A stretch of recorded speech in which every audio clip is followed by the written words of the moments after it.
अस्सलाम वालेकुम रहमतुल्लाहि व बरकातुहू। उम्मीद करती हूँ आप चाहोगे खैरियत से होंगे और मेरी दुआ है अल्लाह हमेशा आपको अपने हिफ्ज़ व अमान में रखे, आमीन।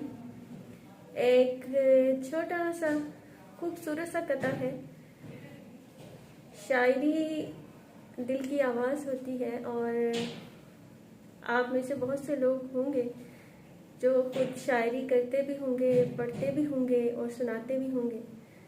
तो कुछ इसी तरह का शौक़ मैं भी रखती हूँ, कभी कभार खुद भी लिख लेती हूँ, लेकिन ज़्यादातर दूसरों की शायरी जो कि अच्छी हो, खूबसूरत हो और दिल को छू लेने वाली हो, तो वो आपसे कभी कभार शेयर करती हूँ। टाइम चूँकि कम होता है, ज़िंदगी बड़ी मसरूफ़ हो गई है, तो इसलिए एक छोटा सा कथा है। समझ सके जो मेरी बात वो कलाम करे, समझ सके जो मेरी बात वो कलाम करे, नहीं समझता तो बस दूर से सलाम करे।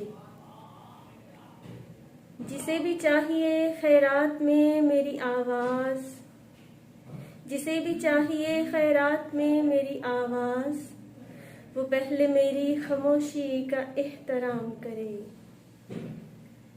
अपना बहुत सा ख्याल रखिएगा, दुआ में याद रखिएगा।